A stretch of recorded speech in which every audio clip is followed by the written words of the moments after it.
Welcome back to the Evolution, ladies and gentlemen. It's your boy Daniel, the evolutionary. Got a very special guest, and we're gonna talk about one topic: Black Power, and where we go from here. Here we go. Hey, hey, hey. Alright, so as you know, it's your boy Daniel, and I got a very special guest in the building. He is the host, the grand host of Molly and Friends. Give it up for Mr. Molly Mall. How you doing, brother? Hey there, brother. How you doing? How you doing, my guy? I'm good, man. I'm good. Good, brother. So, because it's Black History Month, man, we need to talk about Black empowerment and Black economics and stuff like that. And, like, where do we go from here in terms of our success? Where do we go from here? I think, as far as empowerment, we have to continue to learn about ourselves, especially like in today's time with all these Proud Boys, Trump supporters, the Make America Great Again, you know? Yeah. As they try to fraud, you know, show out, I think Black people need to really understand where they came from and how that affects us, from the sense that these people have been around our whole lives for years and years and years. Like, these people just been around. Nothing new, nothing's changed. I think what we need to do now is learn where we really came from, like the true history. Like, a lot of people, I was talking to my friends yesterday, a lot of people don't know that the infamous Willie Lynch letter is fake. Did you know that? The Willie Lynch letters? Yeah, it's fake. I did not know it was fake. That's not a real person. That's not a real person. Everybody keeps saying Willie Lynch, Willie Lynch, Willie Lynch all the time, like he's a real person. Yeah, he's not a real person. He's not real. I think it starts by education. I think that's the next step. We really got to educate our people on how great we really are, and how messed up. Can I cuss? Hey, go ahead, man. How fucked up we really got did. Like, people, I don't think people understand how far from grace we fell from Mansa Musa and the Egyptian kings, and him being the richest person ever in history. The richest person ever in history is a Black man. To slavery and the alligator bait and the pickaninny, like, just how cruel they were to us and how we bounced back from that. Like, you don't hear a lot of positive or togetherness slave stories. Like, slaves stood together back in the day. But you don't hear that. You just hear how, like, the colorism and the divisiveness of, now they're jokes, but the house nigga and the field nigga, like, those, like, it worked. Like, the white man accomplishes what he was trying to do in dividing us. So I think we have to really educate our people first, and then we'll take, I think once you learn education, everything else kind of just falls into place, because then you would keep our money in the Black community. Yeah, I understand that, brother. When it comes to evolving and taking us to the next step as a people, I feel like we need to first, like you said before, educate ourselves, not just on history, but on politically, social economics, social cues, everything. The fact that what was our culture before we came to America, and what have you, and also know what's going on currently, like the current agendas that's being pushed.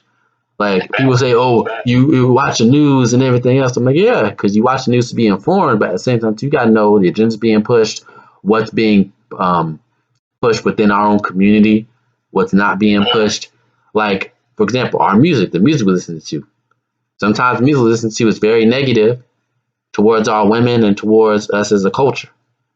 Y'all listen to that gang music and that gang culture. It's entertaining, but at the same time too, why are they pushing other type of music? Or not that they're not pushing that type of music, but why is it not getting that as much as attention as the other type of music?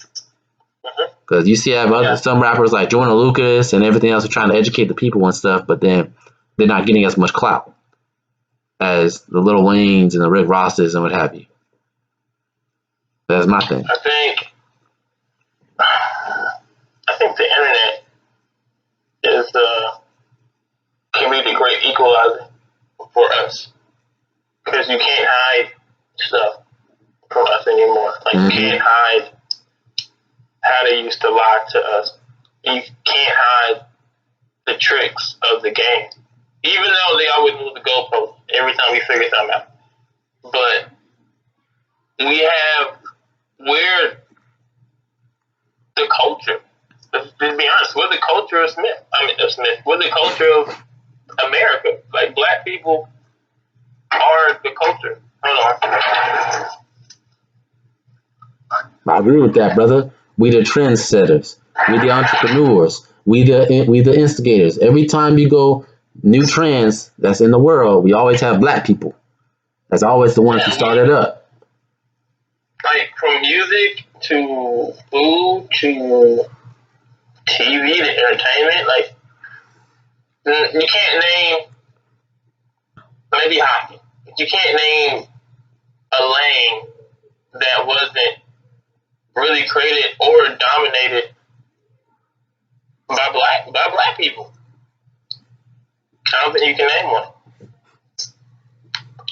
I think once we understand that, and like you said, like, the agenda being pushed and how to push our own agendas, I think that's what we need to learn too, is how to get our hand in the pot.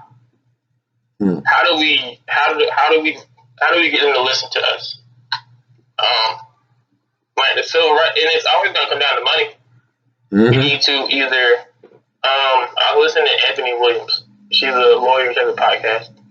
And she was talking about how we need to start lobbying. Like, we need to make our own lobbying groups, because that's what the NRA does. It's for the Republicans. That's how they get all their laws passed that they want. That's how all these private prisons and all these other companies and corporations push their agendas to politicians. So why can't we do the same? And I think that's where we need to start. And we need to start I guess this presidency, we started it by holding Democrats accountable.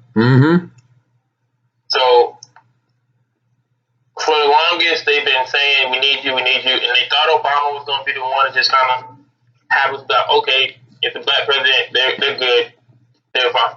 But no, we read our books, we got wiser, and now we're putting their feet to the fire. We got you elected, so now we need to see some results.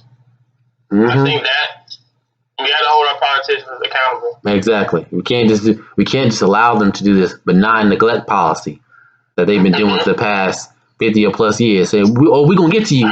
It's gonna be this trickle down economics or trickle down policy. We're gonna go to everybody else, but then we're gonna come to y'all last. And it's gonna be this trickle down effect. It's gonna eventually trickle down when you know that that's not true. Nor has that ever been true. We're gonna help everybody, and by us helping everybody, that means we helping you too. But that's not the case. Nobody was, and people want to go just get over it or just get over our past. But like, my dad is 60 years old, and he can tell you about segregation. Like, it's not that long ago. Like, there's colored pictures of Martin Luther King, and people think because all the pictures black and white, it was a long time ago. But no, So my parents can tell stories, and my aunts and uncles can tell stories about fighting white people because they were being racist. And my grandma used to tell stories about how her granddad used to sit on the front porch and watch out for the night riders every night while they went to sleep or while they tried to go to sleep. Like, it wasn't that long ago. Mm-hmm. Ruby Bridges is 55 years old. The Little Rock Nine, like, in their 60s, 70s. Like, it's still fresh in our minds. So, like, I think that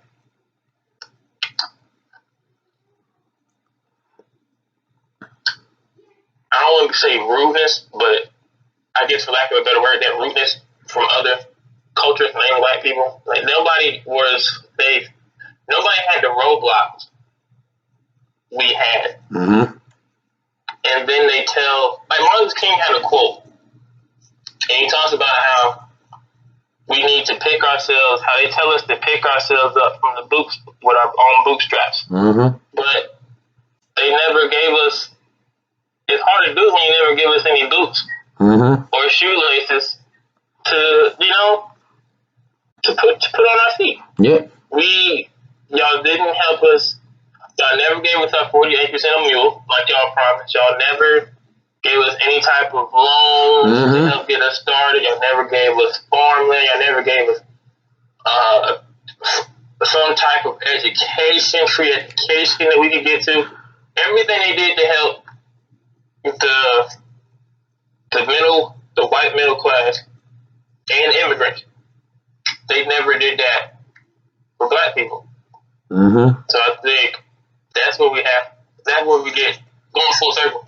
That's where it comes to putting the political figures holding their feet to the fire. Yep. So we can get those opportunities, so we can catch up, and so we can get back to keeping the black dollar in the black community. That's right. That's right. Also, when it comes to keeping the black dollar in the black community, jumping on that, we have to get rid of, in my opinion, before we do anything, this poverty mentality.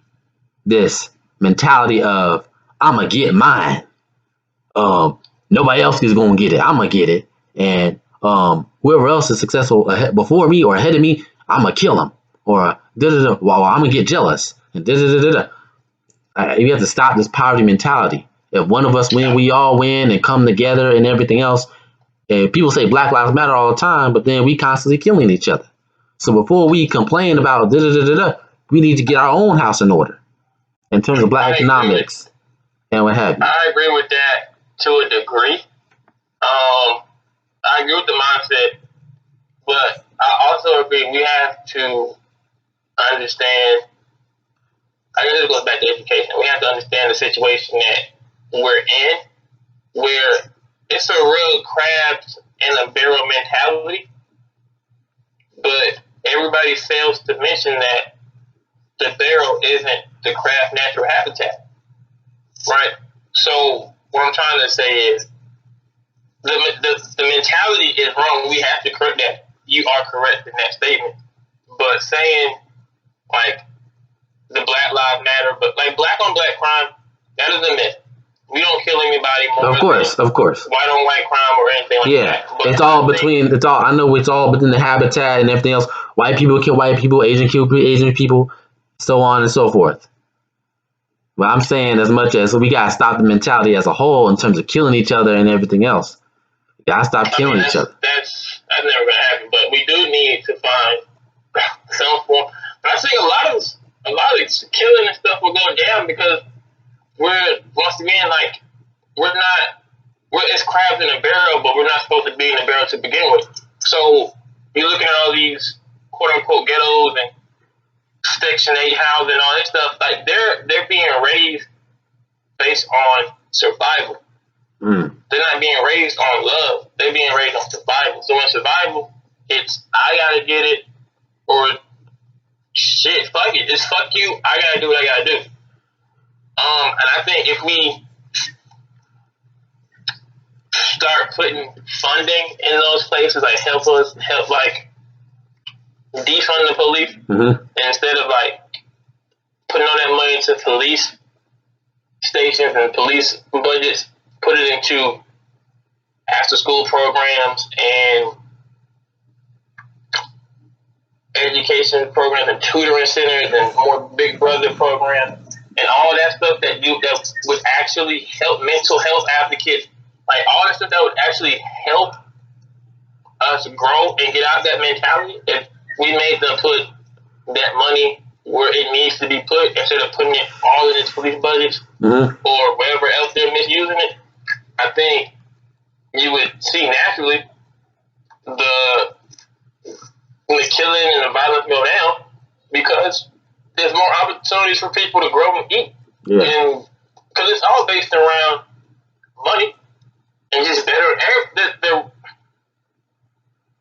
These people, their hearts are in the right place. They just go about it the only way they know how. So when you look around and you seeing the dope boys and football players and entertainers, and you're not seeing astronauts and doctors and firefighters, like, you don't want to be that when you grow up. You want to be the dope man pulling up in a Charger on 22s, blasting music, having money in his pocket. The drug dealer that always comes back and gives kids candy and gives you books and look out for you, give you cleats for football practice. That's what you want to be, because that's what you see, and that's not a great role model, but that's the only thing you know in most of these situations. So I think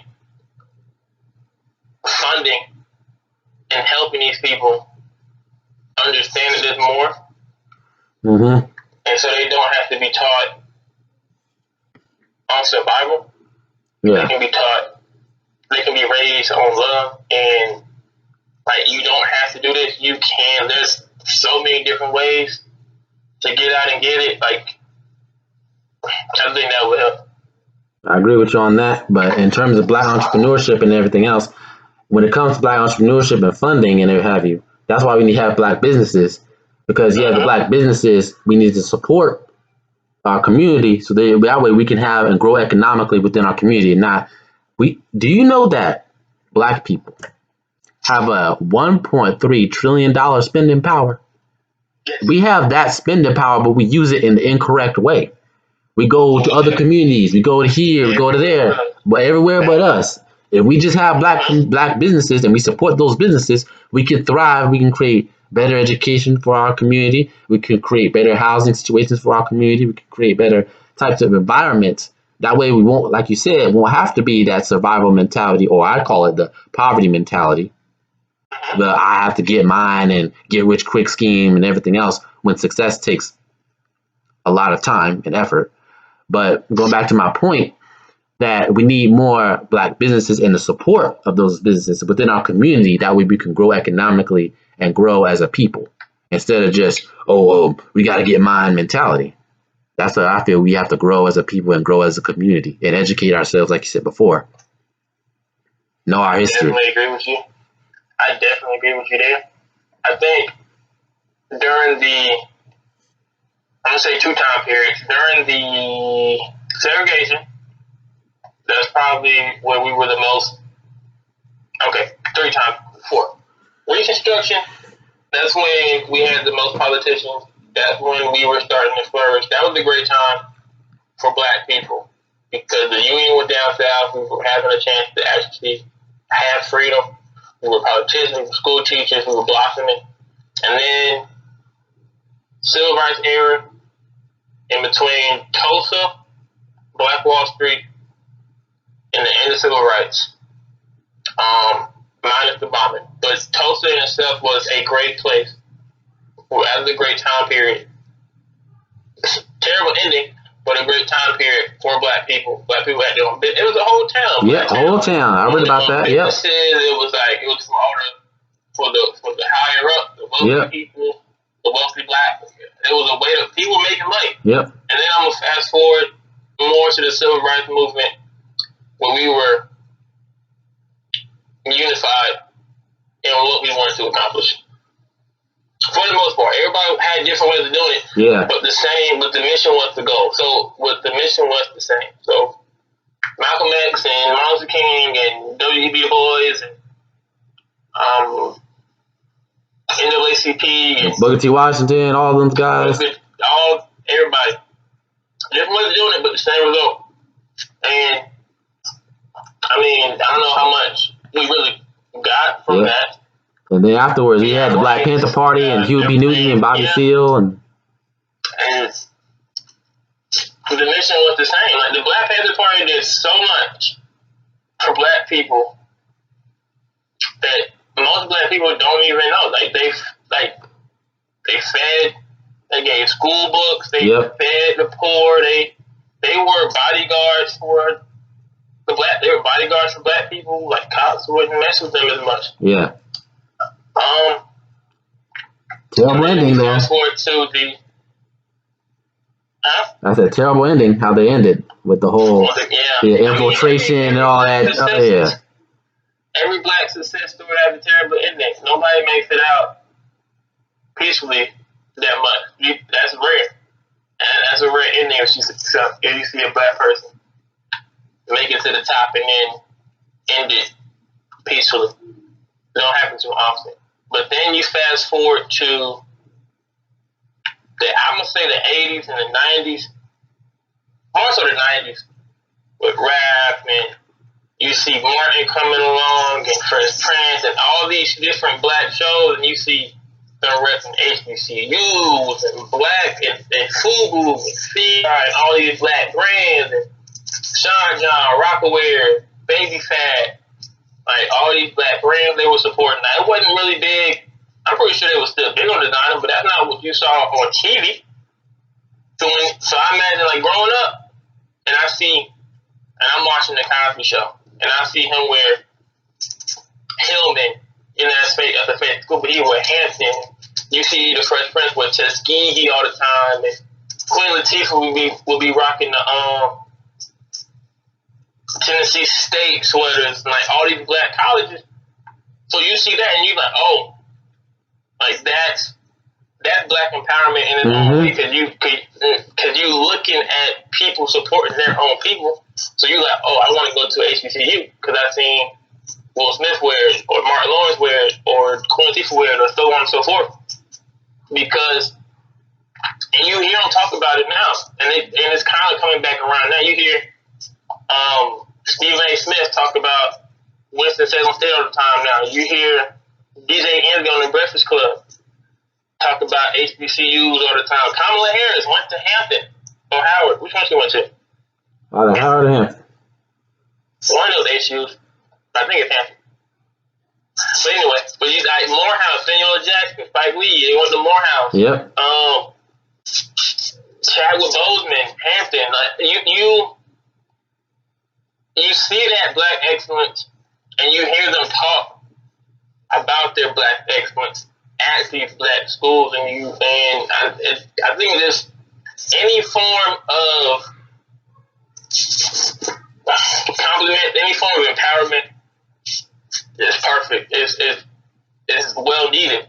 Any form, even if they're just talking about how their school experience and just why did you choose the school you went to, you know?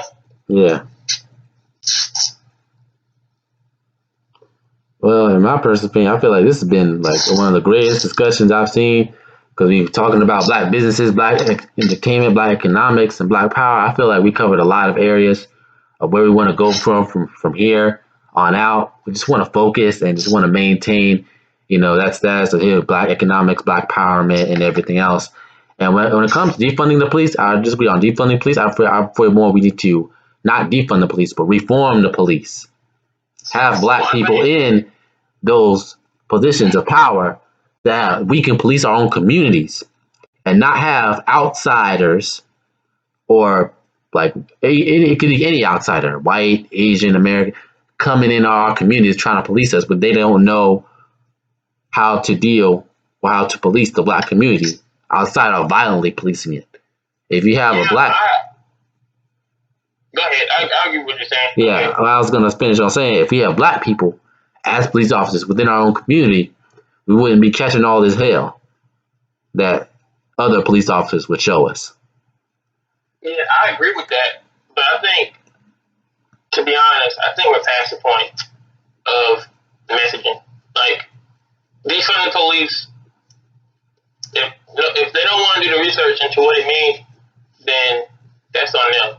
But people here defund the police and think we want to abolish them or just get rid of them. That's not. Nobody ever said that. What people said when they said defund is they want to defund the police and they want to reallocate it to those things that you just said, like get some mental health workers in so you're not having police. Because police, when you talk to police officers, they don't want to deal with most of the shit they have to deal with. Their job is to handle crimes and do traffic stops and things of that. Yeah. Like, that's what they signed up for. They didn't sign up for it because in a lot of these situations, they're way over their skis. I think police officers need to be more educated. Like, it takes, I think I read this, I think it was Germany, don't quote me, but I think it's Germany, but it takes a police officer like a year to 3 years to be a street cop, like to actually go out into the street and do things on a payroll. It takes one here, I think, what, 6 months? Like expand the training for police officers, put more black, and then the relationship with black folks and cops is so broken. It's just like fractured. That it's hard to even get black people to be cops to police their own cities. Yeah, because they're gonna be seen as the Uncle Tom Negro or the House Negro, or he's a sellout because he knows that. And that's why we need to go back to our history because Uncle Tom's actually a good. That was a compliment that somehow got split. Shout out to the white man that got split to turn into a bad thing. If you read Uncle, because it came from the book Uncle Tom's Cabin. Yes. And in that book, Uncle Tom, and it's based on a real person. Uncle Tom was a nice man. He was like an overseer or something of that nature, but he was the one that looked out for the slaves. So when he was the whistleblower for the slaves. So when something bad was going to happen to a slave, he would look out for them and give them the heads up so they could prepare themselves or leave or run away wherever they need to do. I think they have to. I think there's no more talking that can be done, only action. And I think putting more money into these communities that need it, especially the black ones, that's the start. I think we should do that. A lot of things change. But then you got to change people thinking in the police. Because a cop is the only place where you don't get in trouble for being bad at your job. Like, think about that. Think about how wild that is. Yeah. A cop is the only job where you can be bad at it. And they still keep you on there. If you had a bad pilot, would he still keep his job? Nope. If you had a bad firefighter, or a bad doctor, or a bad lawyer, or a bad car salesman, or a bad football player, you're not keeping your job. But somehow, some way, the police have made it like it's a us versus the world mentality that we look out for our own. The shield. We look out for the shield. And if you step out of line, if you speak out against it, they fire you. Yeah. You're a rat cop. You're this. You're that. Right. And you see the stories all the time. A black lady was working. She was a cop in New York for 20 years. And I think on the 19th year, she saw some messed up shit go down. She called the white cop out on it. And they fired her without. And she was like a month away from getting her pension and all that stuff. And they just cut her loose for speaking out. Mm-hmm. And I think that's where the reform has to go. Like, defund, reform, like, you really have to break it down. You have to break that down almost, well, from the foundation up. You have to rebuild the police. That's what has to happen. Because the police was never meant to protect us, other than black folks. You know the older history. The first police officers were slave patrols. That was the original purpose of the police department, to be slave patrols, to catch the runaway slaves. Then it turned into, during the civil rights era, where they used the hellhounds. I call them hellhounds, but they're really German shepherds or regular dogs, and they sick them on black people and use the fire hoses and whatever. And then they switched that to being regular police officers. They went from the Klan robes to regular police officers, and they going in there and they infiltrating. This has been proven that white supremacists have been going into police departments and they've been infiltrating it for years now. And that's what Malcolm X said. The Klan changed their uniform from a hood to a police officer. They changed the uniform. That's all it was. Yeah. And I think also, this is kind of like a 180. I think what black folks have to do on our side of things, because we can fix some things from within, like you were talking about earlier. I think what we have to do is hold each other accountable more. Not necessarily in like he deserved what he got from a cop or something. Not no wild stick stuff like that, but just like simple stuff of learning, of education and helping each other out, like that poverty mentality you were talking about, just being more accountable of why we think the way we think. Helping each other change our mindset, helping each other grow from those things. And I think another thing that really grinds my gears that I'm trying to make a point of is, you hear this saying, I guess on social media a lot, like, I'm not my ancestors. Yeah. Like, or you hear them like, that couldn't be me. Well, I wouldn't be doing it. You wouldn't see me out there. You feel me? Or like, they think, and I feel like that's mad disrespectful. Like, mad disrespectful. We are not half as strong as our ancestors. Because that's what, once again, it goes back to education. People say, I'm not my ancestors, y'all. But no, you would be out there too if that would happen. Like, these people, like, it's like my mom had a book, and it's about black folks in the South. And in this book, I saw it when I was like 9, 10, 11. And in this book, you see hella lynchings, hella hangers, hella. And they just, like, it was an event to these people. And I think, and people go like that, and when people say things like, that couldn't be me or that's not me, like, you don't understand how strong we really are as a people, like how strong our ancestors were to deal with that, like the raping and the killing and the lynching. Like, they put, like, there's a postcard a person sent to their family of them at the lynching. Like, they were going to the movies or some shit. And you see it, and, at 9, 10, 11, I see that, and I'm traumatized. And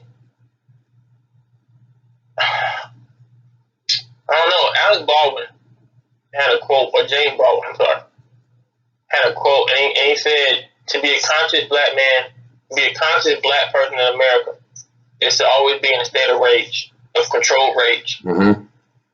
Because a lot of people don't know, our own people don't know how bad. That's why they make that ignorant comment, that couldn't be me. But we had some black folks fighting them dogs.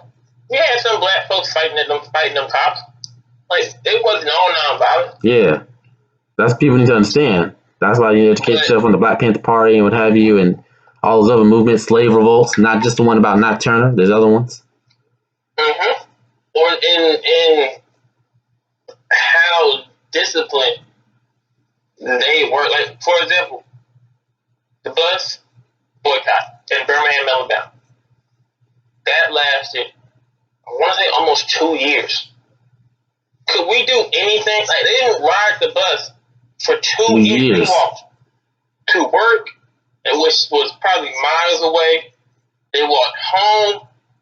They maybe got a ride from a friend every now and again, but they didn't ride the bus. Can you imagine? Do you think us in today's time has that kind of discipline to do something like that for 2 years? 2 years?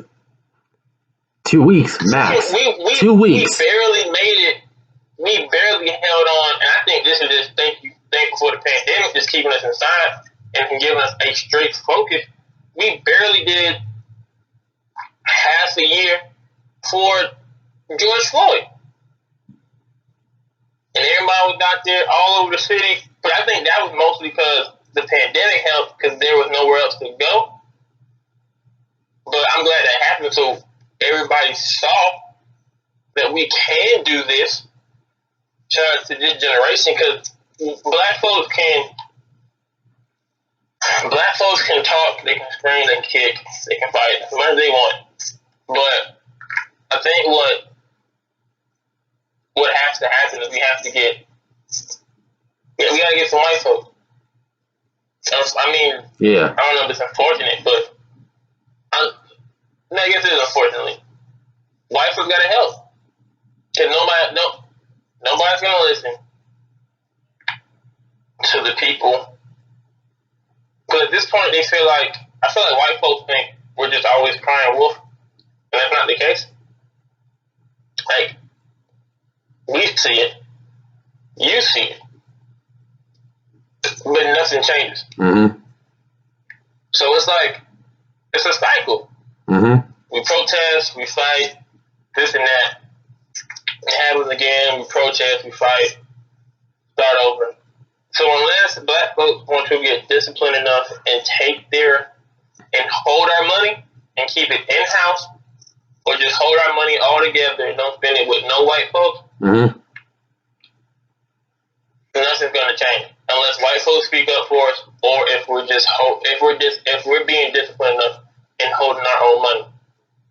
But I think until those two things happen, or giving it to political figures and giving our money to politics. But until one of those things happen, I don't think that's going to change. Yeah, I wouldn't say it would be unfortunate that white people helping, because historically they have helped in the past, especially during the civil rights era. But I would suggest that, do not control the movement. You can be a part of it, but if we black people are leading the movement, you cannot for 1 second try to control it and say, well, we're going to come up with it. No. Understand this. This is our movement. This is our struggle. You can be a part of it. You can contribute, but you're not going to be taking over and controlling what we're going to say. No, we're going to vent and we're going to say how we feel and mean what we say and everything else. And you can contribute, you can help, but you can't control the movement. I know a lot of people say, well, we ain't going to have no white folks infiltrating. I'm like, that's kind of an ignorant comment, because number one, how can white folks infiltrate? If anything, sometimes black folks be infiltrating, but that's just my 2 cents on that. But my thing is, when it comes to like going into like the movements and everything else and making changes, hold the politicians accountable, hold fuel to the fire and everything else, and realize the power of your vote, but also the power of your spending power. Take the power of your vote and your spending power, put them together. It's like, okay, well, we voted for you, we contributed to you. Okay, if we become a political power and have our own and donate to our own political party and everything else, and political black caucus and what have you, and then we pull you, and then we vote for you, and then you don't do what we tell you to do. Okay, we can just pull you out, pull out the funds, and then you're like, oh wait, you ain't got no campaign money. Yeah, and we also have to start raising our own politicians from the grassroots. Like, how many young black politicians do you know? You don't hear about them until they, like, AOC is a trailblazer in the fact and her squad, they were trailblazers in the fact that I learned about them early. Like, AOC is like, what, 28? Early 30s? Like, that's young for a politician. Yeah, he's probably in 50s and 60s. As popular as she is, like, I think that's what we have to raise our own politicians from the grassroots level. So then us as black people are familiar with them and we know what they're about. We're giving them the agenda that we want them to have. So when we come up or when it's time to run in for a Democrat nominee, we have one that's probably going to win because black folks make up the vote. Black folks won this last vote. Black folks won Georgia. So, and black folks will, and I give black folks this, we will vote for you just because you're black. And that basic level of unity is something I'm proud that we have. I'm proud that we have that because, like, how many people did you know say, I voted for Obama just because he's black? How many people do you know that said that? A lot. A lot, right? So, and they were like, I don't even know about politics, but Obama black, so I'm going to go for him. And I think that basic level of unity, it's always been there. So I think we have to expand on that unity. Yeah, and also just not just focus on the because he's black part, but because his policies, what he's going to do, and everything else, get politically educated. This is what I was going back earlier. Get politically educated and everything else, and know the policies and everything else. People are like, well, why do we need to know the policies? If you don't know the policies and you just voting for him, you just letting some dude take advantage of you. Like, you going to let some dude walk up, and that's what we've been probably doing for years, and that's how I'm going to go into it. I'm going to just come out and say it. The Democratic Party has kind of been taking advantage of us for the past 50 and 60 years. 50 and 60 years, they've been doing this with benign neglect. Just vote because we're Democrat. Vote because we're Democrat. Vote. Okay, what are you going to do specifically for black people? And if you can't do that, or you can't, come up with us with the actual agenda and put it on paper, then that's a problem. Why are we voting for you if you're not going to do anything for us? What, you think just because you're a Democrat, we're going to straight up vote for you? And if we've been doing that, that's a problem. That's why they can feel that they can just walk in our community, go to a black church, say something about Martin Luther King, get us all riled up, and then we vote for him. And that's the problem. Like, wait a second, what are you doing? You have not looked at his policies. You have not looked at what he stands for. You haven't looked at any of that. Oh, because he's Democrat, vote. I'm like, whoa, what are you doing? I don't like the Republicans either. The Republicans, they're known racists. I don't like them either. Can't stand them. Hate them. That's my disclaimer, because I know some people are going to say, well, he's arguing to go to the Republican Party. He's going to go to the Republicans. No, I hate the Republicans. Can't stand them. Never liked them. Never have liked them. And I never will like them. But because we vote Democrat, we have to hold these politicians that we vote for accountable. We can't just let them walk into our community, expect a free handout, a free vote, and then not get anything in return. That's a problem. We have to get out of that mentality and get politically educated. That's what I'm talking. But that's why I think that's why we have to have our own politicians. We have to start having our own politicians. We have to start raising our own politicians from these grassroots. So when they come into the church or they come to your business, you already know him. And he's been doing it since he was 25, 26 at the city council and the school board meeting. And you see him just elevate through y'all because because y'all are funding this black person. And so because the reason he's at this level, through my money, I'm funding his career at this point. Now I know he has my best interests at heart. I know for a fact when we vote for him to make it to the Senate, he's going to be on the front lines for black people because we saw him and we molded him to be for black people. And then I think that takes a lot of the guesswork out of it. It takes a lot of the exactly.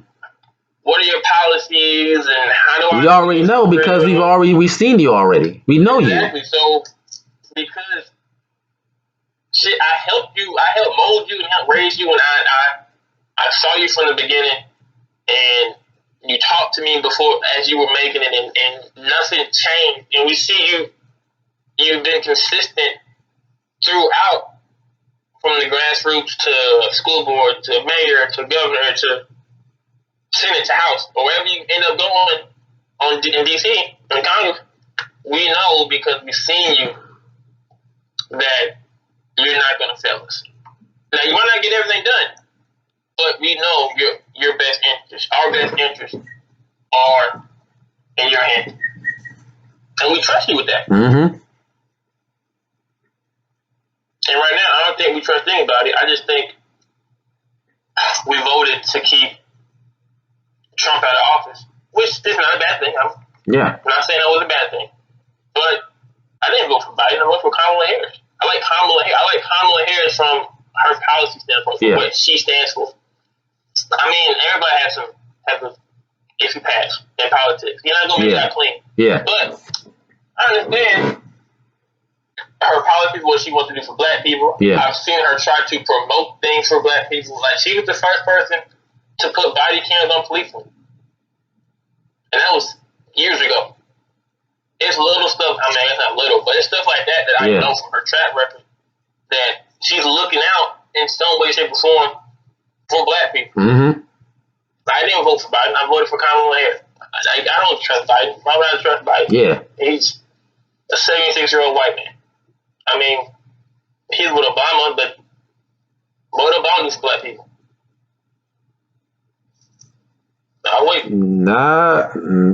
Wait. Well, so some people say when I just kind of disagree with you on that with the whole thing. What did Obama do for black people? What did Obama do? What you mean? What Obama did? First black. He was. Michael Eric Dyson gave this quote. Obama was like Jackie Robinson, but I'm waiting for Willie Mays. Meaning, he had to play the game. I understand Obama had to play the game, and he did what he had to do. And he probably wanted to do a lot for black people, but he just couldn't get it passed, or he just didn't have enough time, or whatever the case may be. He had to play the game. I understand that. He had to set the table. It had to be Jackie Robinson. He had to set the table so the next person can come in and do what he wants. Yeah. So I say that, but I also say, like, I just saw Trump do whatever he wanted for 4 years. Well, because he basically was breaking the law. Do you realize he was breaking the law? But most of the stuff. Yeah, but he also, like, even within the law, he passed laws to help the rich. He passed laws to help his friends, his base, the people that funded him to get there. Like, he passed laws to help them. Like, and you sit back and you wonder, like, dang, Obama couldn't pass nothing for us? Like, nothing? I mean, he tried to pass, but the Republicans blocked it, man. You got to realize that. He was a Democrat. He had the full house in what? The first 2 years? First 2, 3 years? That was presidency?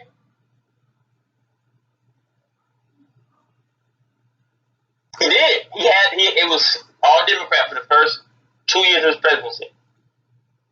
So he really didn't have an excuse for the first 2 years. If he wanted to pass, like, any small thing, then... Do you know how much hell he went through just to pass Obamacare and all those rewrites and stuff? Imagine that, the basic healthcare system, he wanted to change that and do something about that. With Obamacare, he went through hell. Could you imagine all the stuff if he attempted to do with all the other things? No, he couldn't pass. Obamacare got passed, yeah, but he went through hell to get there. I mean, he was gonna go through hell regardless of whatever he did. And I understand the double-edged sword to what he was doing. But I would be remiss in not asking. You couldn't do nothing. I couldn't get it didn't have to be a big law. Like, I understand what you did for the LGBT community. That was massive. That was needed. I commend him for that. But, like, you couldn't, like, try anything. Like, people in the house, I understand, like, you couldn't, like, go past circumcise the whatever the term is, passed Congress or anything. But like the House had a lot of black bills on the table. Like there were a lot of black bills up for vote on. You couldn't like present those bills. You couldn't present like reparations. It's been a reparation bill on the table for like 10 years. Like 10 years. There's been a reparation bill in the House, and they just keep reworking it and this and that. But you couldn't shed no light. You couldn't give attention to those like bills. So like black people will know. At least he's looking out. Like he can't do nothing legally to help get it passed or like executive action or nothing like that. But like you couldn't shed some light on it, or like with the Pell Grants and the HBCU funding, you couldn't. I understand you gave us some, but you couldn't like shed light to let the world know that we need more money at HBCUs. Like it's just little things that I could be wrong, but I don't remember him saying or doing. You know, it's just like things like that.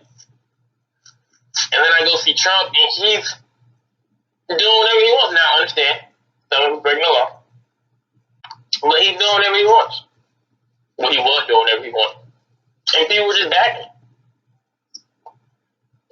That's my one bad thing I don't like about Obama.